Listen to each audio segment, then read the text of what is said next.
Hello, and welcome to Bronze Age Monsters, the show where we wade into the weirdest and wildest waters of the comic books of the 1970s. This season on BAM, we're talking about a Bronze Age buffet of short-lived books with supernatural heroes. Today, we're talking about Jericho Drum, aka the man who lived twice, aka the Lord of the Loa, aka the Master of all reptiles, aka Brother Voodoo. I'm your host, Matt Howell. I'm your other host, Jacob Balcom. Thanks for joining us this week, listeners. We are very excited to be talking. It's a bittersweet episode for us because we've been enjoying our time with Brother Voodoo and Strange Tales so much, but this is his final issue. If you heard the last episode we did, we got a call from our friend Jared who said, "You guys got to do these Brother Voodoo stories. Come on now." And that's fair. I mean, it's a bit of a long season, but our first season was like 47 episodes or something. So, yeah. So we can add a few more on. We'll sneak those in for sure. The original plan was to just do the conclusion of this story in Tales of the Zombie number 6. And but there is one that is written by Doug Minch and it's drawn by, I think, Tony DeZuniga in Zombie 10. So we got to do that. Yeah. I mean, come on. And I was looking at the art from it. Holy shit. Have you peeked at it at all? No. I didn't read any of it. I just looked a little bit at it and it was just Homer drooling while only fancying myself at the same time. It was very, very weird. DeZuniga will do that to you. Yeah. So, I don't know. I think that we can just jump right in if you're ready. Cool. I'm totally ready. Okay, let me pull this up, add it to... Let's see, how do we do this? Let's do, nope. There. There we go. All right. Okay, so we got a cover here that is dated April of 1974. This is the same month that the last issue we talked about, Astonishing Tales number 23, came out. And wow, talk about opposite sides of the quality spectrum in my subjective opinion. Yes. So interestingly enough, the Grand Comics database has some question marks here for the credits on this. It says pencils, Rich Buckler, Ron Wilson, which I find really fucking weird. In 1974, they didn't know who did this. And they're pretty sure that the inks were by Ernie Chan, though. Yeah, I thought that was really strange. There were no further notes on GCD. It was just 2 giant question marks. And honestly, 2 people who are very different art styles, in my opinion, Ron Wilson and Rich Buckler. So, yeah, I mean, I guess, you can kind of see the Ernie Chan inks for sure. But yeah, it's a mystery. Yeah, really weird. And I got to be honest with you. We saw Rich Buckler this season in Supernatural Thrillers number 5.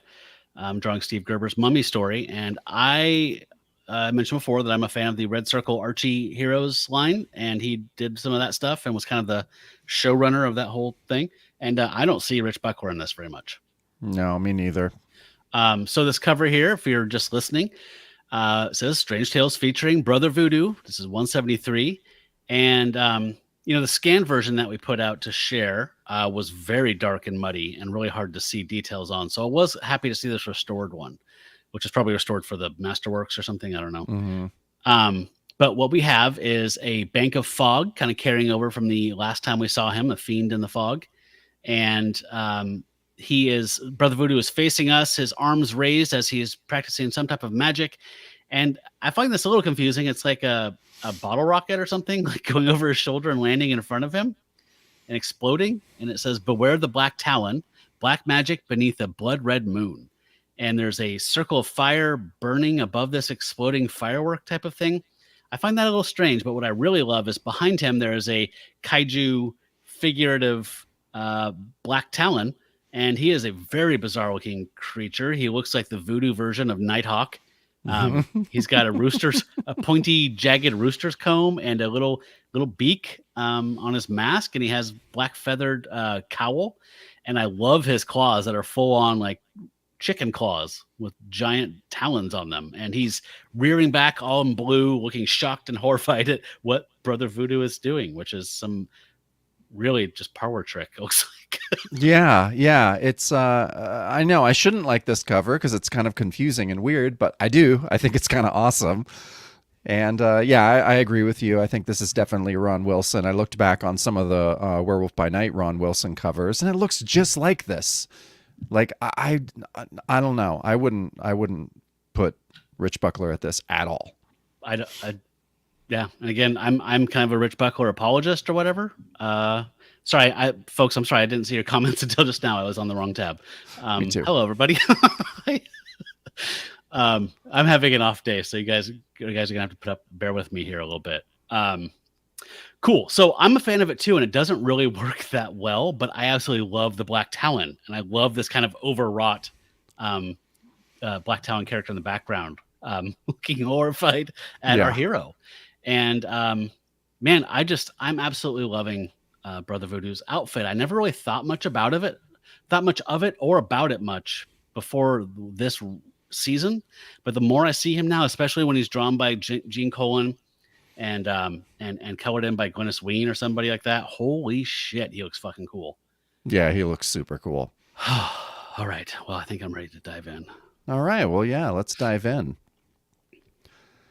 So the title of our story is Sacrifice Play, and our cast of creators are Len Wein, writer, Gene Colan, artist, Dick Giordano, inker, Glynis Wein, colorist, LP Gregory, letterer, and Roy Thomas, editor.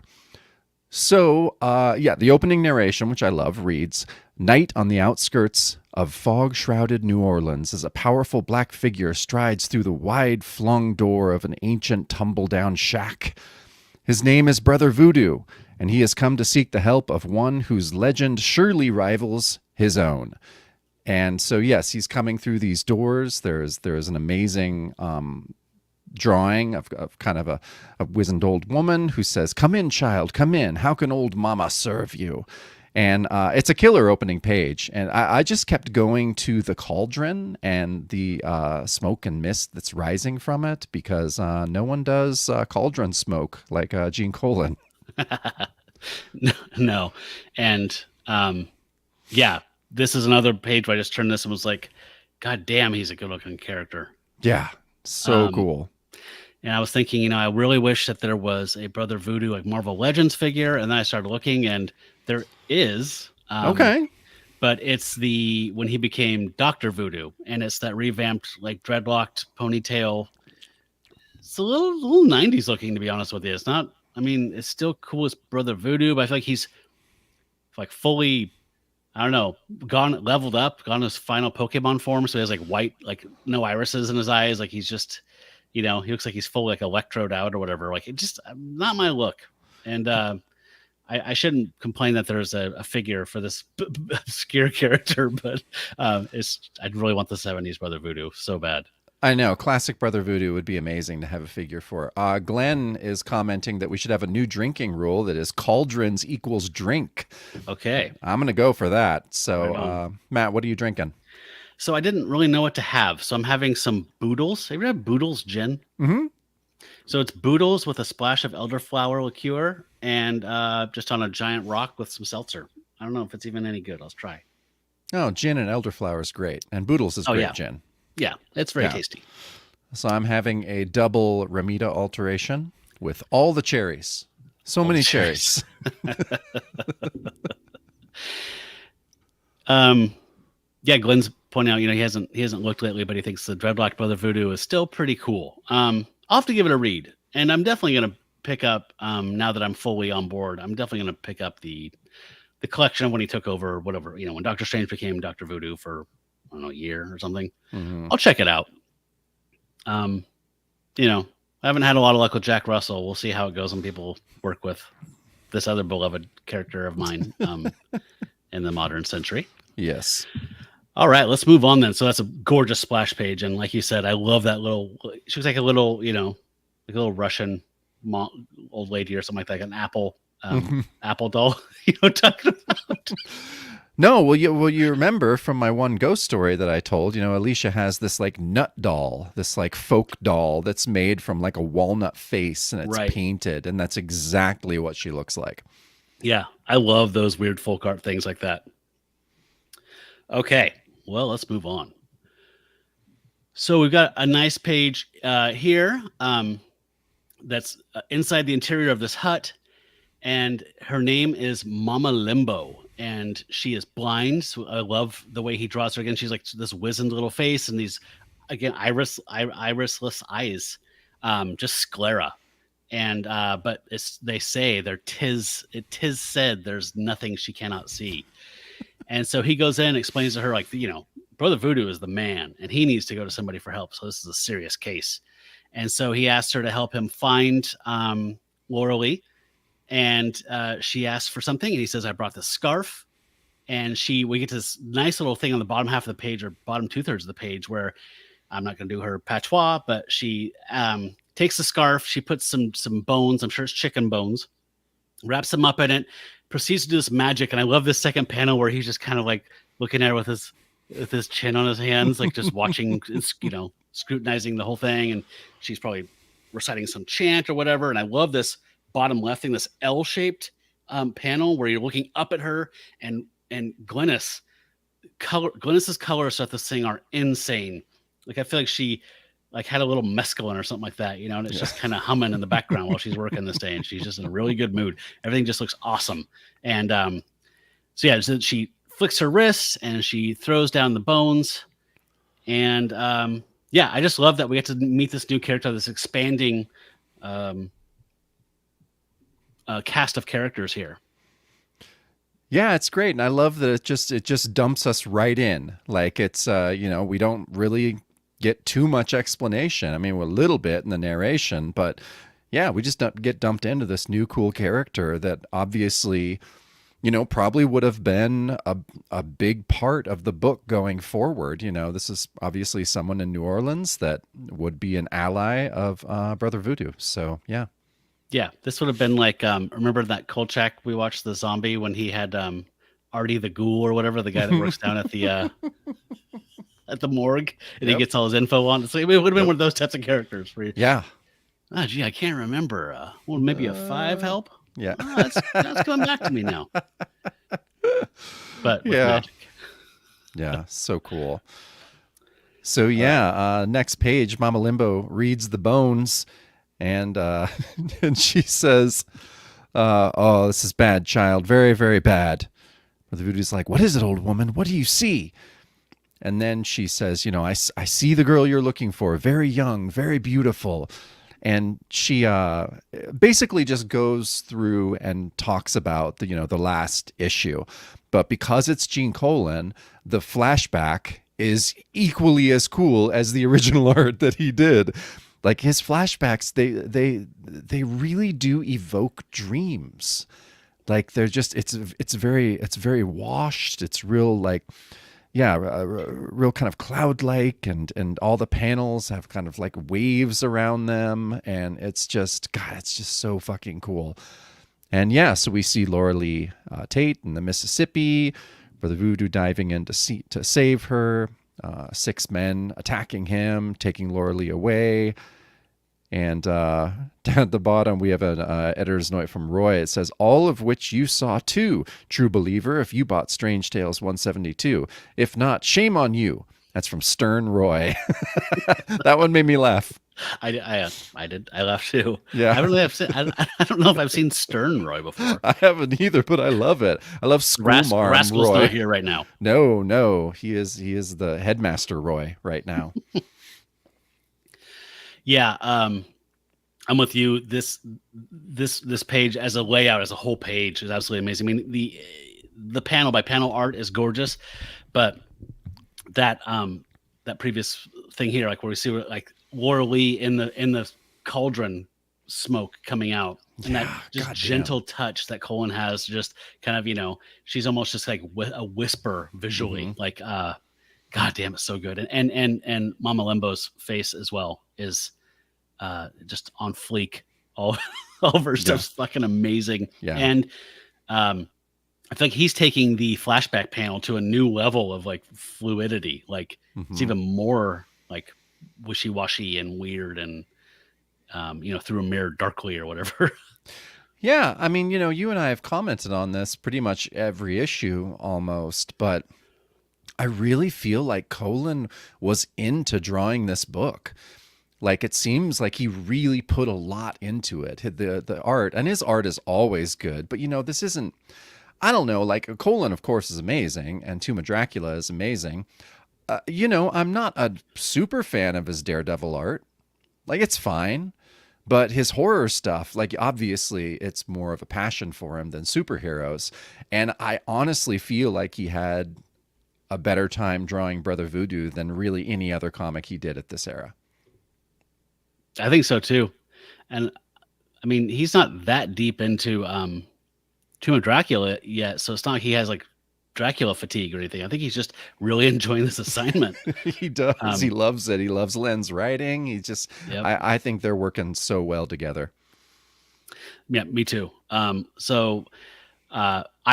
pretty much spoilers read this issue with just a shit-eating grin plastered on my face, and Me too. I think I read it 3 times, and Yep.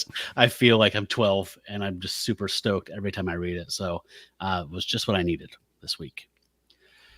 So on the next page, we get a little more insight here. We get a scene change midway through, but let's continue this scene. She says all that she sees is that she can't really see where Laurelly is, but she can see enough to know that he has to go to the Castle of the Forsaken, and it's the house on Headtaker's Hill. And I love this panel here that Colin did. This first one where we're just Brother Voodoo's foot, so we're just on the ground like a kitty cat, a stray cat, just wandered into this hut and to seeing this awesome scene play out. And she says, "That's a bad place, child. It would not be wise to go there, though." And the second panel, so fucking badass. He just turns on his heel, his cape flowing behind him as he's stalking out of the New Orleans night. "Oh, mother, if it would help me find Laurelly, I'd walk to the fires of hell."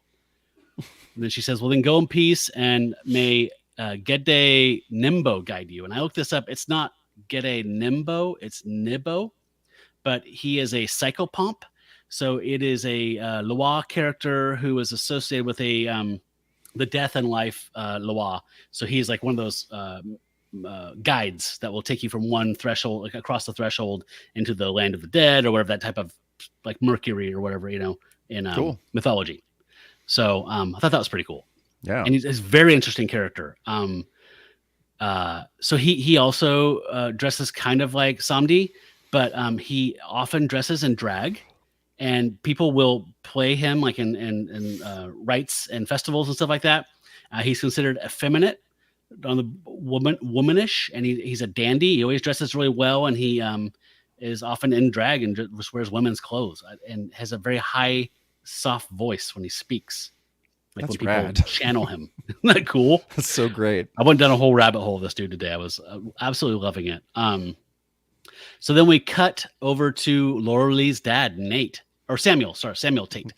And he's there with Pete Hawkins. We met both these characters last time, and they're police. And Samuel Tate is understandably very upset about his daughter. And he's asking if there's any word yet. And Pete's, in this whole scene here, Pete's saying, "Hey, I know you're upset, but calm down. We've got every single cop in the city looking for her, plus that Brother Voodoo cat." And he's like, we'll get some results. And Samuel's looking at his picture of his daughter. And he's like, "Results? Like what? Like getting my daughter killed with this blasted interference?" And I really like that Pete kind of steps up to his defense here, and he's like, whoa, man, like give the guy a break. And but Tate's like, "Dude, if he's involved at all in anything that happened to her, I will forget my badge and I'll blow that dude's head off." Like he's a dad. I get it, But the art here, I mean, even when nothing supernatural or crazy is happening, I mean, this could be a soap opera book and it would just be gorgeous panel by panel through the entire thing.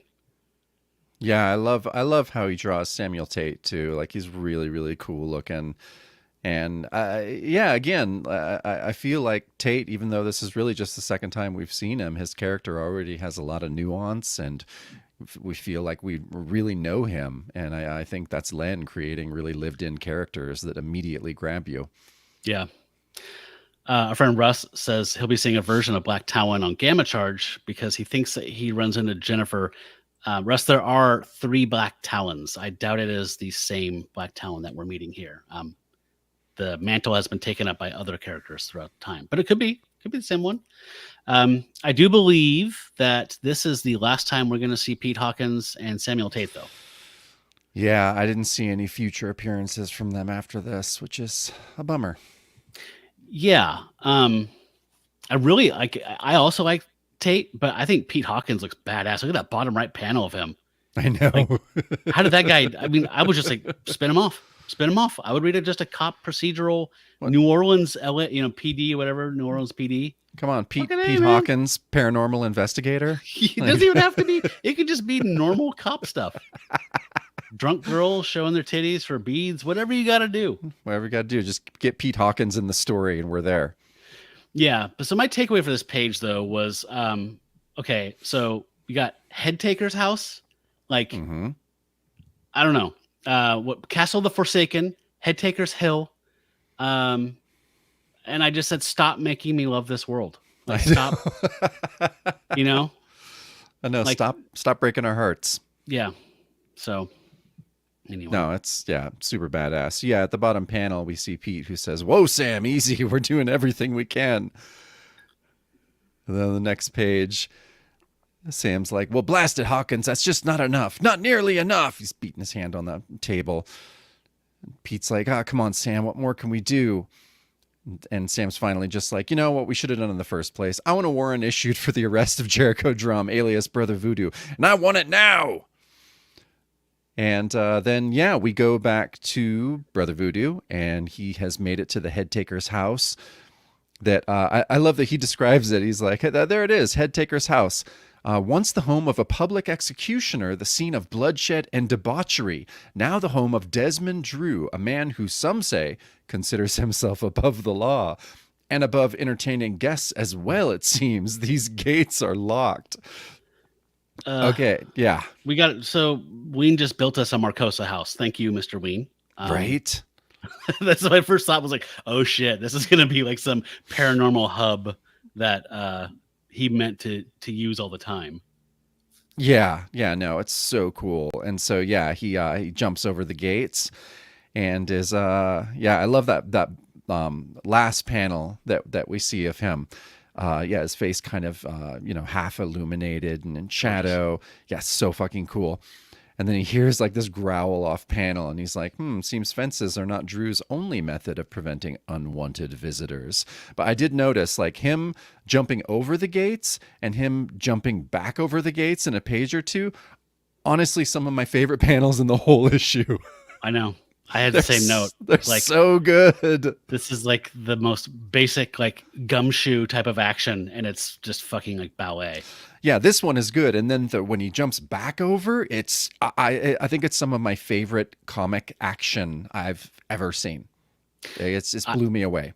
I same. And this last panel on this page, I was like, okay, I know that he modeled Dracula on pallets. That's common knowledge. Yep. So who is he referencing here? Because there's some incredibly detailed, very camera realistic renderings of Brother Voodoo's face throughout this whole thing. He looks fucking amazing.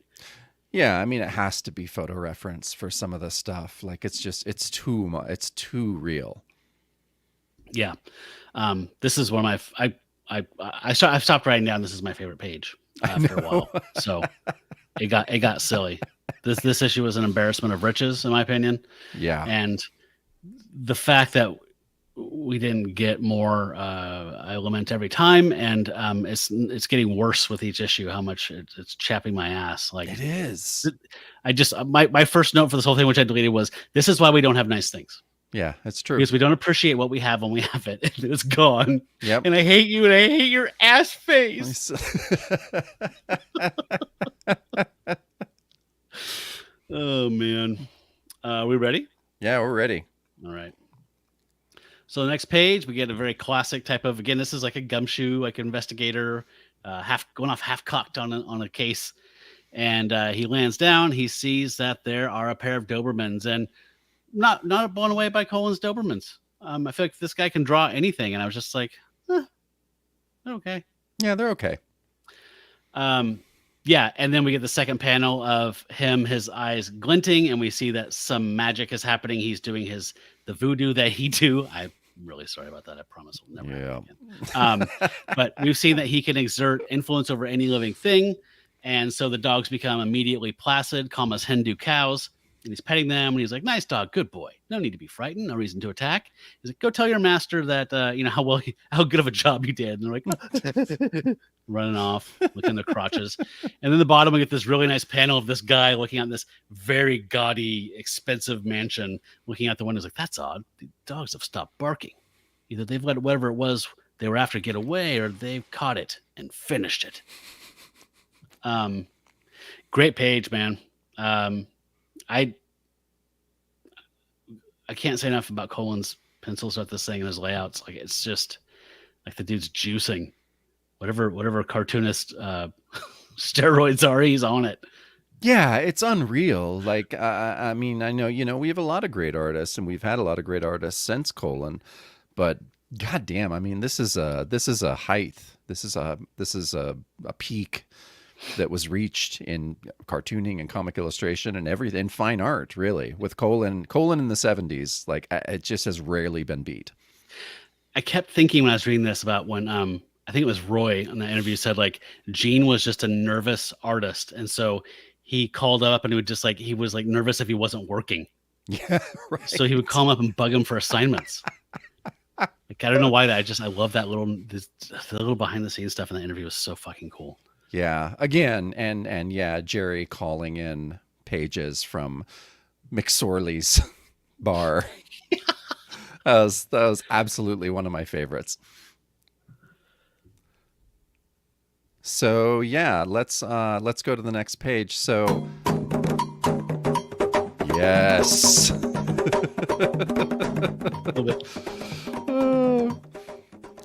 So yeah, the man looks out the window and he's like, it's unusual for them to cease their howling so abruptly when they... And then, yes, he hears the drums. He says, "That sound, like the rhythm of voodoo drums, that smoke. Where are they coming from? What are they?" And then, yeah, Brother Voodoo just fucking appears. He's just like, "Desmond Drew, I've come to speak to you. I am Brother Voodoo." And yeah, we hear just the giant underneath him, just dum, dum, dum. And yeah, I really loved the lettering on that too. Just I thought it was really, really excellent by L.P. Gregory, who was actually, I think, Gasper Saldano. But right, yeah. But what do you make of that panel? The word balloon choice. Like, I was like, oh my god, I loved it immediately. I was like, is he doing the voice? Like, is he Bene Gesserit trained? Like, does it have some otherworldly quality? Right? Yeah. It's like I was going towards that too, like this mystical, like, oh shit, it's the voice, or he's just doing his own like Batman growl. No, like, no, I don't like that at all. No, yeah. Swear to me. Yeah. But no, it was it's so cool, and yeah, I love the choice of the word balloons and the lettering there. It's so cool, but it doesn't really phase this fella, old Drew. He's like, "I don't care who you are, mister. Because if you're not out of here in 5 seconds, your name's gonna be Mud." Then, like he says, look at me, Desmond Drew. Look deep into my eyes, and you will realize you have no need of that gun. So yeah, much more Bene Gesserit voice that's happening here right now. I mean, he tamed dogs. He's the master of reptiles, lest we forget. So yeah, I think he can handle a little fella living in a haunted house named Desmond Drew. Yeah, and just going back here, look at this. One of my few notes on this page was, I would give a finger for this original art. Oh, I know. Are you kidding me? Yeah, God damn. I mean, even without the word balloons, just having that frame, just damn. Seriously, but I mean, we've seen a lot of entrances of Brother Voodoo, and a lot of them through fire, which are as epic as fuck. But I think this is my favorite, like, reveal of his, like him just appearing. I think this is the best one yet. Yeah, I do too. I like that. It's like fire's his daytime entrance, and smoke is his nighttime or something. It's more smooth, Oh, it's so smooth. Okay, so yeah, got to move on. But I absolutely love this. Good stuff.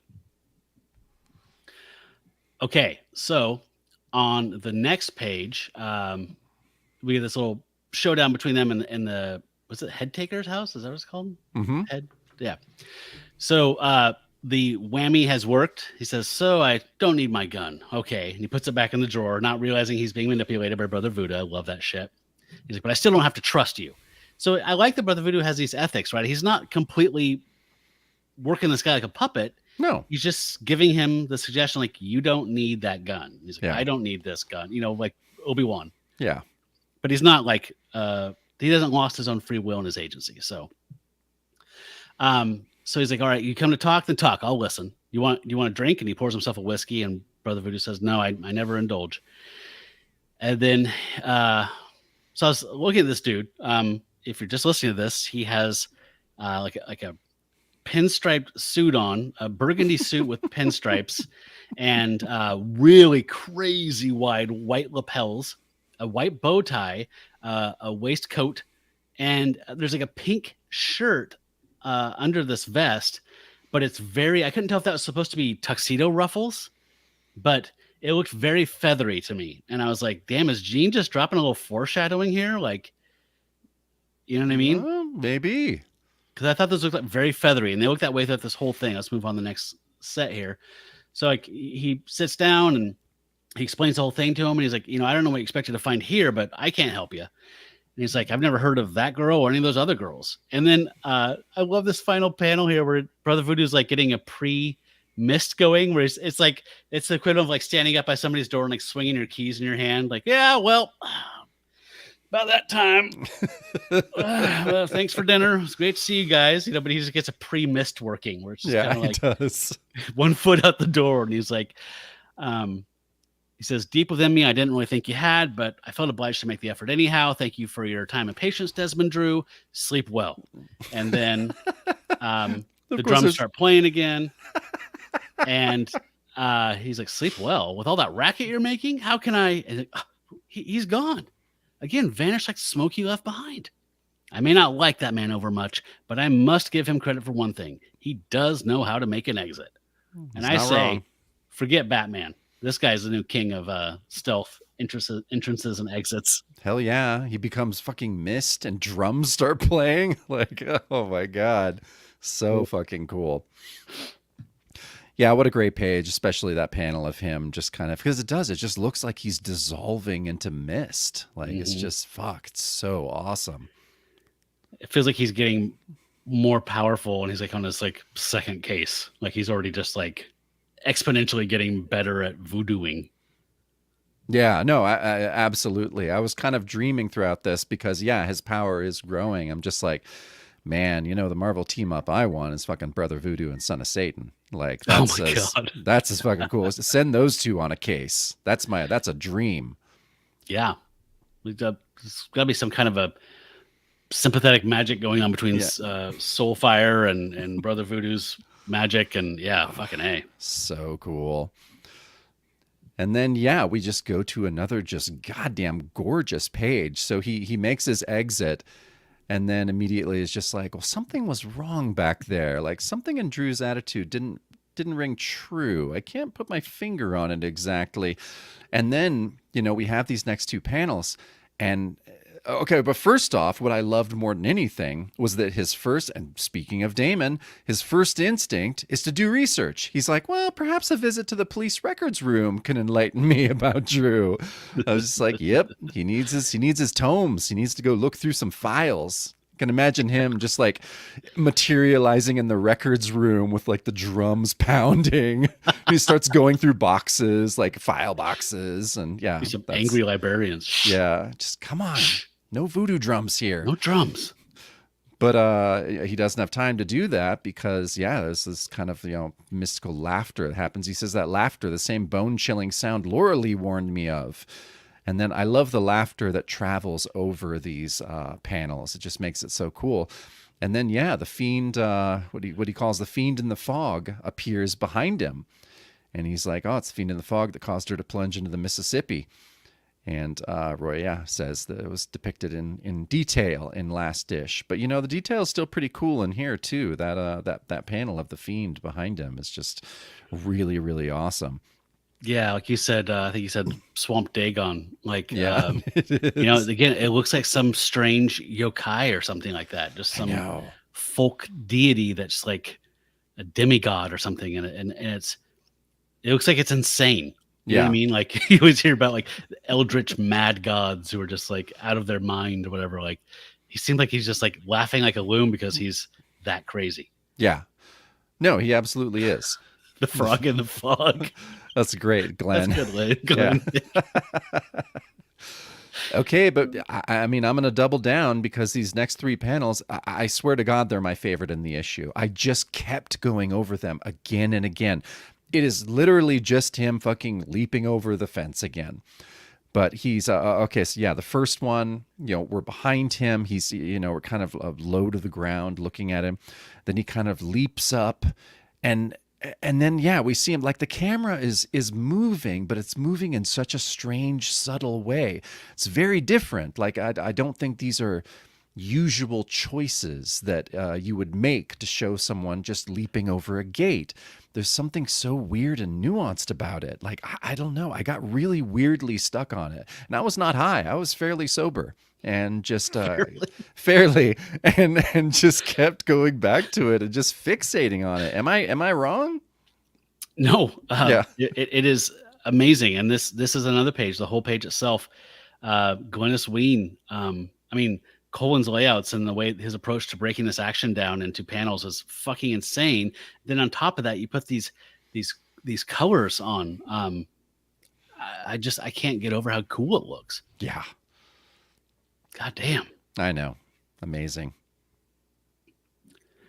Okay.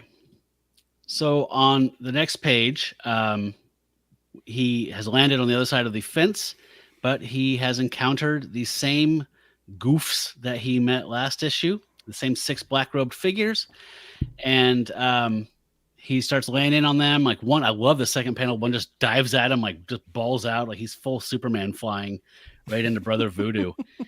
And he says, in some manner I can't explain, they're linked to that fog.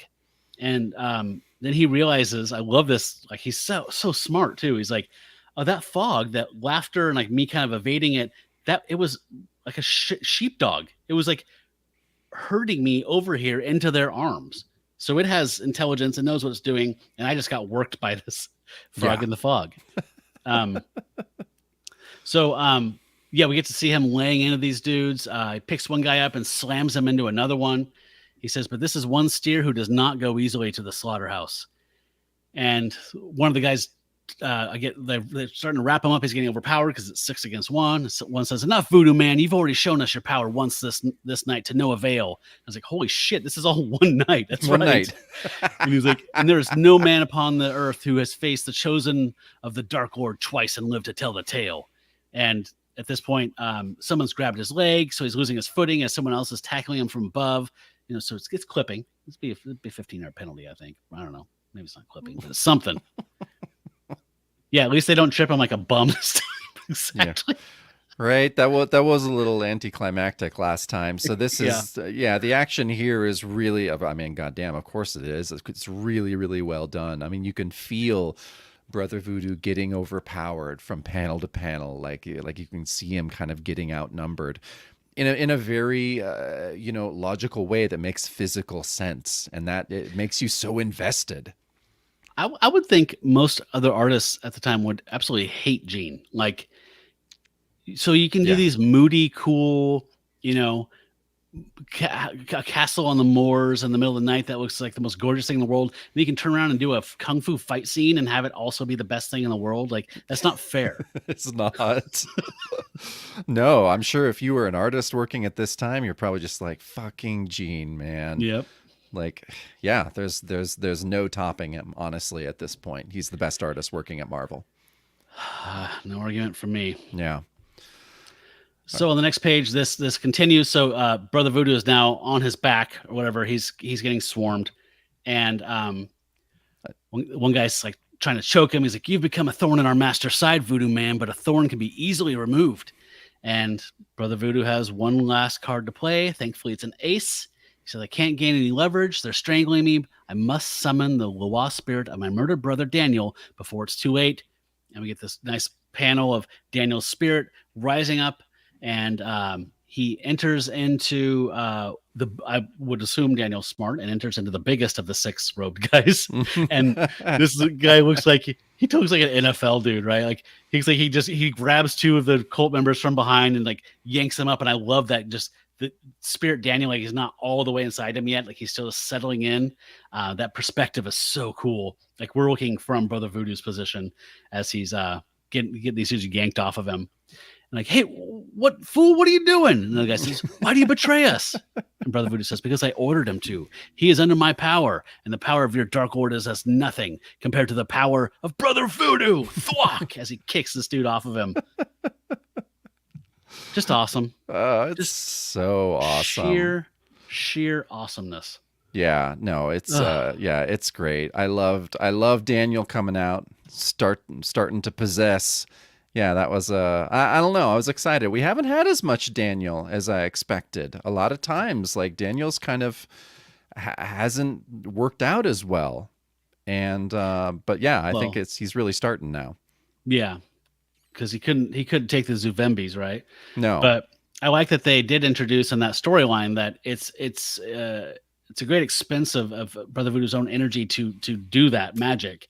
And so it's not something you just do lightly, right? You're not just like God just going zam, zam, zam, like just walking around just changing things into cheeseburgers and, whatever. Like you actually, it takes effort and it's like a last ditch thing. He's like, fuck, I'm screwed. I need Daniel to help me. So if this didn't work here, he probably would have fainted or something like that, right? Like, or whatever. Like it's a risk. Yeah. The impression I get. I'm adding a layer of economy to it that I think Ween has added to it that makes it more interesting and fair and balanced. Yeah. Not for sure. Fox News. Yeah. just balanced. Yeah. Yeah. Yeah. I actually think that one was my page. So why don't you take this one too, and then we'll get back in order. Oh, okay. Oh, I did. Oh, good grief. Okay. So there we go. Another absolutely gorgeous page here. You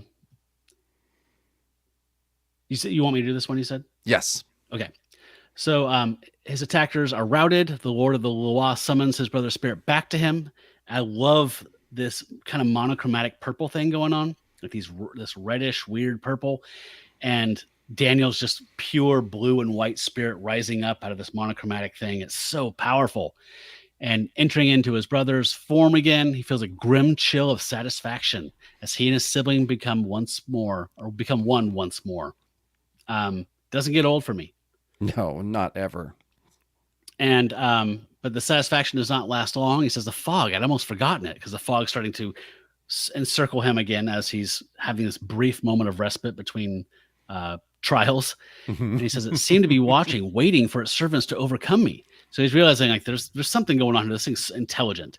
And he says he realizes it too late. In this last panel, we get again those goofy, just unsettling face. He says that leery face, almost enough to drive a man mad. So again, there's a logic to it. It's supposed to be unnerving and weird, and the laughter is supposed to be unsettling. Like it's all, I mean, I hope this doesn't go the way of Scooby-Doo. I hope it's not just a bunch of fog machines and the projectors or something, because that would be a bummer because it's really cool.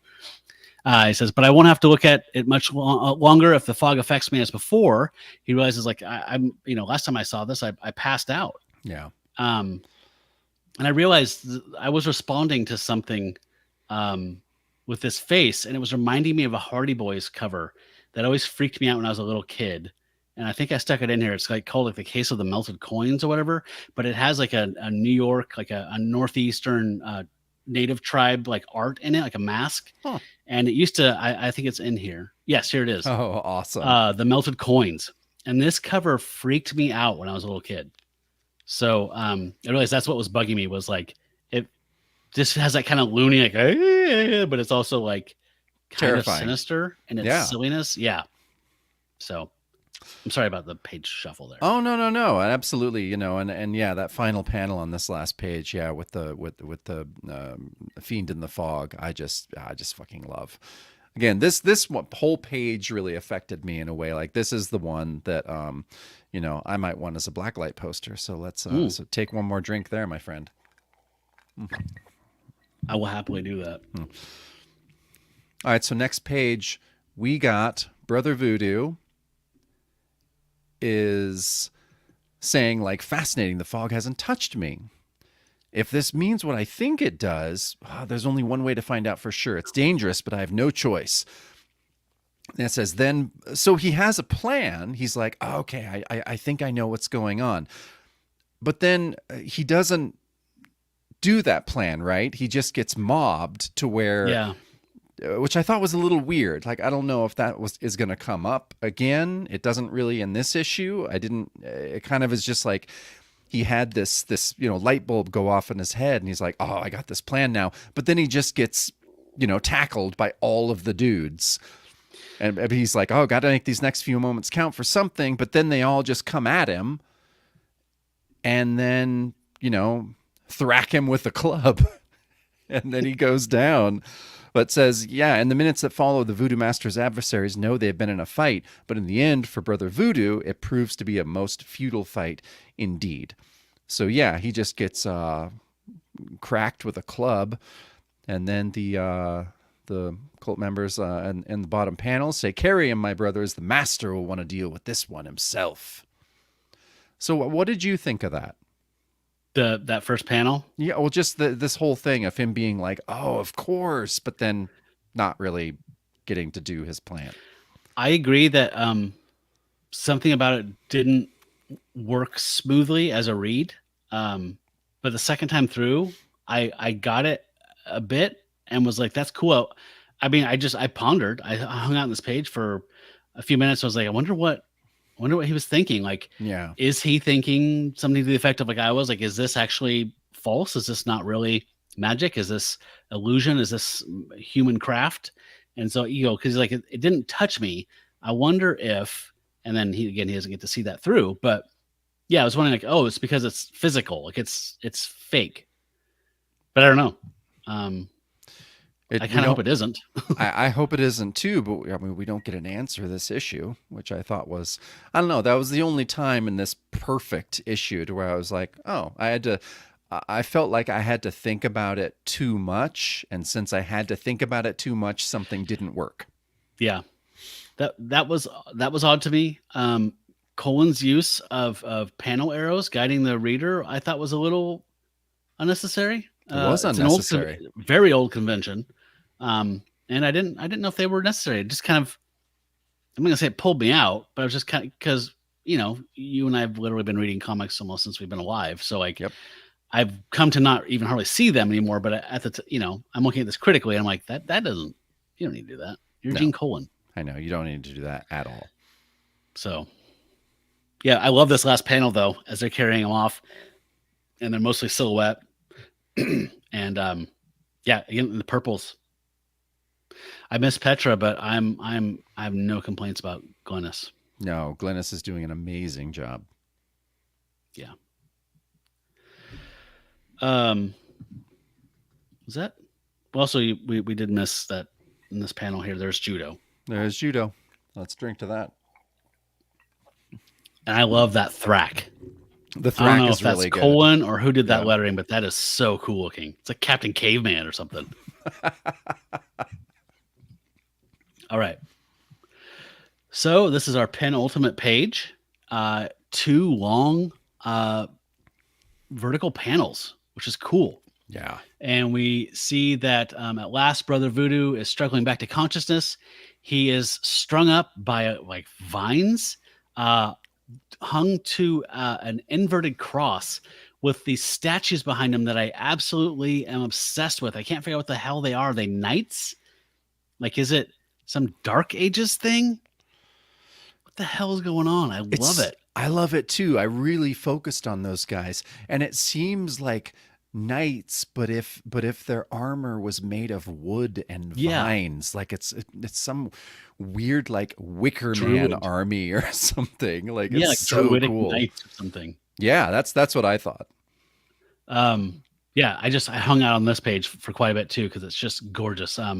Brother Voodoo's form making like an X as he's hung up on this inverted cross. He says, "Oh, my aching head. Seems my plan worked." I was like, "Plan? Plan? You got your ass whooped." Yeah. I mean, Ween could have fixed this with like one thought balloon on the previous page. Like, I'm just gonna give into it and just let them take me. Right? That would But make total sense. But I'm just like, yeah, no, you got fucking clubbed. yeah, Like I'm worried for your brain. You got yeah, clubbed so hard. right. Like you need to have a CAT scan or something. Yeah. He's like, I might never have found the Dark Lord's temple if I hadn't tricked his servants into bringing me here. Like, all right, dude. Okay, Whatever. that's that's revisionist. You know. But he says, of course, bound to an upside down cross like this, there's not a whole lot I can do at the moment. But and then the second panel looks down. Laura Lee, thank Papa Jumbo, she's still alive, and she's all sexily laid out in a negligee Mhm. on a sacrificial altar by a burning brazier. And then off panel voices, yes, Voodoo Man, she is alive for now, but I'm afraid she'll not remain that way. Um, Colin coming out with these unusual layouts like this, which are absolutely killing it for me. Jesus, the angle on that second panel, like Yeah. just the angle is so completely unique. It's such a completely unique perspective of looking down on Laura Lee on this altar, but still getting Brother Voodoo and the inverted cross in the panel. Is just I don't know how someone can do that. Yeah. I don't either. Yeah, It's insane. it's insane, but not as insane as this last page because this is unbelievable. Okay, I have to read the narration. Len's final narration is great. He steps out of the shadows then, eyes shining, clad in the garb of the Black Rooster, the voodoo symbol of he who dwells in the fiery pit, and in his hand he holds a dagger that gleams like a jewel in the firelight. And Blacktown says, "Aye, Voodoo Man, she lives, but this night she will perish at the hand of our master's most faithful servant, at the hand of the Black Talon." And yeah, I mean, we got a hint of this guy's costume on the cover, but it is nothing. I mean, I was not prepared for the level of insanity that his costume is. If you're not watching along with us, yeah, like Matt, like you described on the when you talked about the cover, yeah, he has a hood that also is giant black wings that with a giant red rooster comb on top. He has an upside down cross painted on his chest. I mean, and his legs just look like fucking chicken legs and feet. Like that's not like a costume. Like I mean, it literally looks like he has chicken legs and feet. It was just like Yeah. it's fucking freaky and weird. And all of his all of his servants are bowing at his creepy chicken feet. Yeah, it's just like God. It's got to be creepy down there. They're like inches away from those feet. Yeah, it was. I mean, yeah, there is a slight level of goofiness here. There is, but I like the balance. I like the balance that's struck here between goofy and terrifying and what the fuck. Yeah. I feel like at first blush it's goofy, but the more I studied it and each time I read it, it gets kind of creepier and creepier where it's Same. like it is stupid, but first of all, you have to realize how important the chicken is, almost like up there with the snake and like rituals and stuff like that. Yeah. But like just the utter like goneness you have to like make this costume. Like you said, I didn't even realize at first that those were like actual talons. Like that's fucking creepy. Yeah. It's like some Harryhausen kind of stuff. I'm laughing at Letty that says, "Fear the feet." Yeah. um Yeah, and the inverted cross, the guy's bowing to him. I love his gauntlets, which are these yellow feathered gloves with huge claws on them. Like that's Yeah. badass. Yeah, it looks so badass. And okay, we get an interesting teaser box at the bottom. Yeah. It says, "Next issue, a startling new series begins, The Man Wolf. But never fear, voodoo lovers, because this bizarre epic ends inside the biggest voodoo magazine of all, Tales of the Zombie. Watch for it." So we obviously know that next issue was not Man Wolf. Nope. No. So yeah, Man Wolf would debut in Creatures on the Loose, and or not debut, but would show up next in Creatures on the Loose. And yeah, so I thought that was a little strange. Whenever these things happen, it happened in Son of Satan, and it's happened a couple times when, like, yeah, the teaser is just like, oh, next issue it's going to be this, and then it's not. Like there's so many moving pieces at Marvel with the 50 fucking books they're putting out now that I think it's just like sometimes the wheels start coming off. Exactly. Yes, and we know in hindsight now that, like you said, Man Wolf's own book was Creatures on the Loose, and this became the Golem. So Mm-hmm. they were um, trying something else. Do you want to? Shall I read a quick note here alluding to this, the Golem? Absolutely. Special bullpen bulletin note. It had to happen. Marvel was first among comics publishers to feature black superheroes and villains. Marvel was first to recognize the women's movement in comics with characters like Black Widow. And now, in this issue of Strange Tales, we're proud to introduce the comic's first Jewish monster hero. Needless to say, we're looking forward to your reactions to this not exactly original, since the legend of the Golem is not of our creation, obviously, yet highly innovative feature. So grab a sheet of paper or a postcard or last week's leftover bagel and write. Yeah. So they were expanding their horizons. I know Comicsgate people probably were angrily posting on the internet back in 1974 about it, but that's what happened. Yeah, yeah. No, I'm excited. I haven't read the Golem at all. I haven't either. So I'm really excited that we're going to be jumping into that soon. Yeah, and yeah, and we have an expert who would like to come in and talk about some of these things at some point. So we might have a returning celebrity guest towards the end of the season to kind of talk about this stuff. Damn right. Damn right. Very cool. So your final thoughts? I doubt there's a shock here.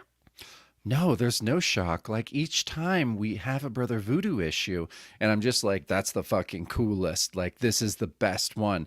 And then an issue like this happens. And now this is my favorite one by far. And I loved all of them. But yeah, this is, I really tried to just focus on the moment and reading this and not get hung up on how sad it was that this amazingly badass story did not get to go for, I mean, my God, A Werewolf by Night went for 42 issues, and not all of those were good. But I just feel like the quality of Brother Voodoo, if we could have kept this team, and it seemed like Colin wanted to work, he loved work, he was nervous when he wasn't working. If Colin and Len Wein could have done even 20 issues, 25 issues, goddamn, it would probably have gone down as one of the best Bronze Age runs ever. So yeah, it's a bummer. It is very disappointing, but I tried to not focus on that and just focused on the amazing art and everything about this issue that I loved, and I loved everything about it. I did too. Like you, I love Strange Tales 169. I've loved each story we've had with him, and each one seems to be getting better. And so it's been harder to. It's been a bummer each time we go along. It's like not only is it ending, it's getting better.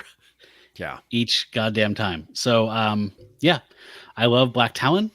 I love the story. I love the Fiend in the Fog. I love New Orleans as a setting that Ween set up in the last couple issues here, and Bamboo, Papa Jumbo the Snake.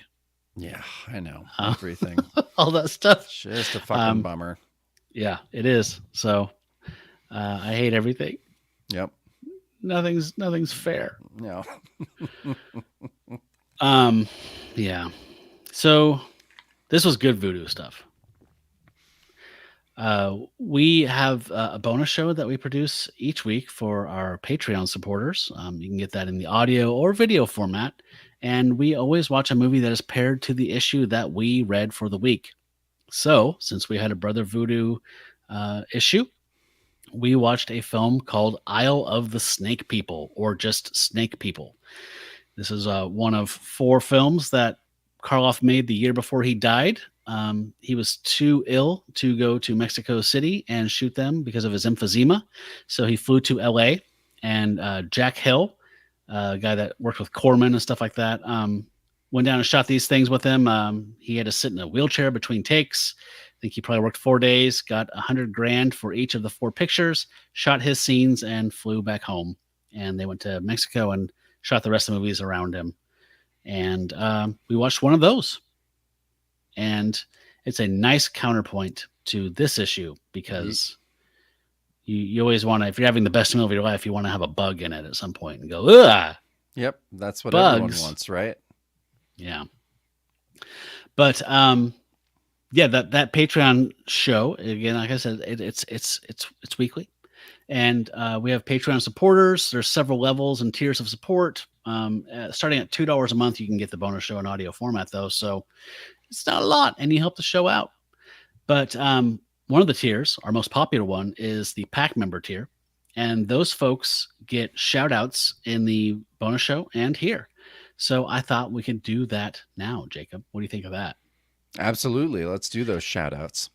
All right. So that is fine, folks. The pack members are folks like Tim Tucker, Brian from Marvel by the Month, Blake, last name withheld, Caleb, David Goodwin, Ben M, Michelle from Moonlit Comics, Letty. Thanks for coming on tonight, Letty.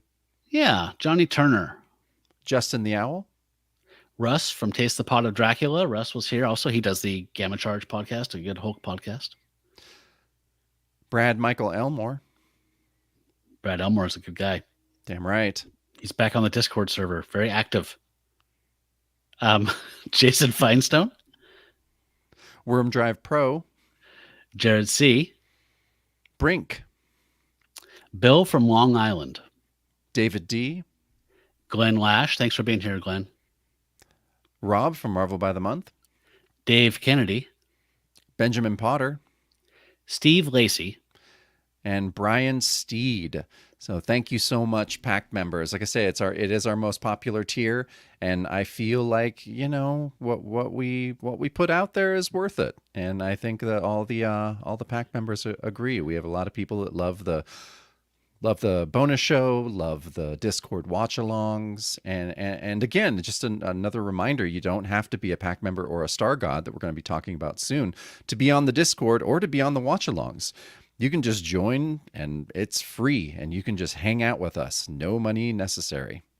Yep, and we take all kinds. You can do it your own way, just like Burger King. Have it your way. If you want to come in, have your camera off, your mic off, and just watch the movie, that's awesome. If you want to turn your camera on and watch the movie and make a comment here and there, that's awesome too. However your style is, do your thing, do you. But come watch it. And we missed you, Jacob, at the watch along. It was a small crew, and they were very much appreciated because that was one of those movies where it's like watching it by yourself on your couch on YouTube would be deadly. Where you're just, yep. I would have a really tough time. It really helped to have people on there join in, and it's like a group effort. Yeah, I was very bummed out to have missed the watch along, and Alicia and I, my wife and I, watched it the night after, and it was rough. Yeah. it's something. There's one tier above pack member though.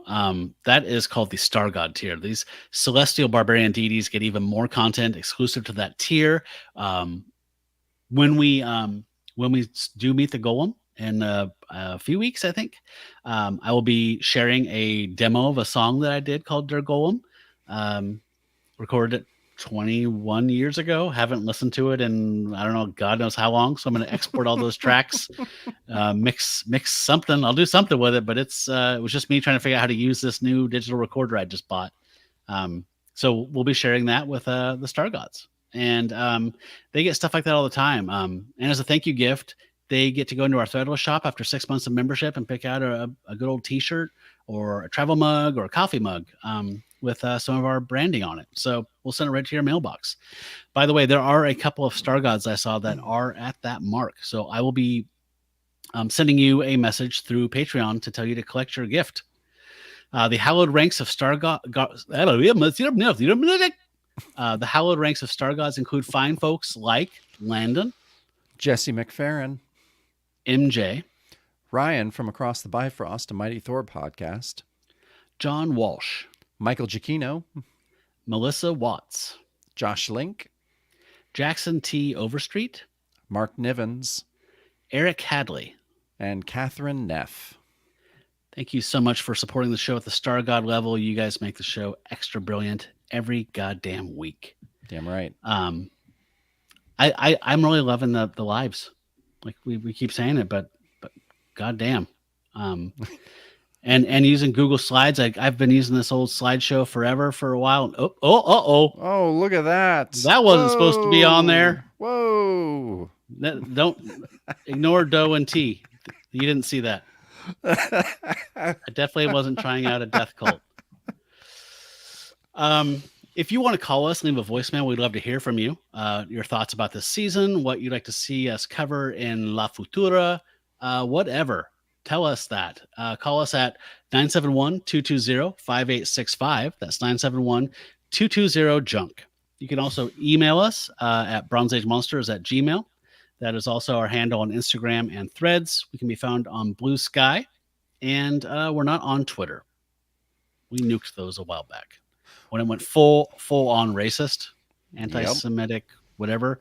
I said I'm out. Yeah, we're out. But one thing that you could do if you haven't done it, especially pack members, Star Gods, all that, if you haven't left us a review, you get all those perks from being a pack member and a Star God. You get lots of stuff. But if you leave us a 5-star review, take a screenshot of it, email it to us, I will send you, as a thank you, buttons that I have made from actual Bronze Age Monster 70s comics. I have taken, we've bought, a shit copy on eBay, a fair or a poor graded copy, and I have chopped it up and handmade buttons from the coolest panels. And so right now I have some packs of Werewolf by Night and I have some packs of Son of Satan that I would love to send to you. So if you want to do that, if you want to leave us a review, send us a screenshot with your address, and I will mail those buttons off to you happily. Happily. Would love it. Right on. So next up, we will be talking with our friend Ben M., one of our pack members, a good old friend of mine. We'll be talking about Supernatural Thrillers number 7, finally getting back to that mummy. It feels like forever. We'll be back to Encanto. That's a Steve Gerber joint with Val Merrick. Oh my God, Jacob and I were both very excited when we realized we had some Merrick art coming up. So that is super cool. Thanks everybody for joining us this week on the live. Thanks for chiming along and your input. We love to have the interactivity. That's one of my favorite parts about this whole thing is hearing from you guys while we do the show.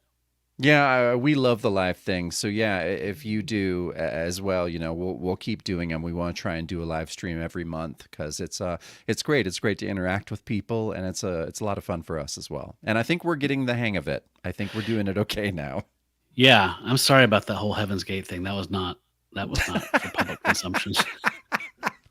We saw into your soul. Yeah. Yeah, I saw the dums of the drums, and I was like, okay, we got to get some interactivity here. I got to get some sound effects. So yes. I'm slowly starting to embrace some of the weirdness that's available on here, like some fun stuff. So we'll also be jazzing them up a little bit. The more I get comfortable driving the show, the more I feel like I can also text while I'm driving. Yeah, it's hard and dangerous. Yes, incredibly dangerous. All right, everyone. Thank you for joining us this week. Until we meet next week, stay bronze, Pony Boy. Stay bronze. Thanks for joining us, everyone. Bye, everyone. Good to see you, Jacob. Good to see you, too. Bye.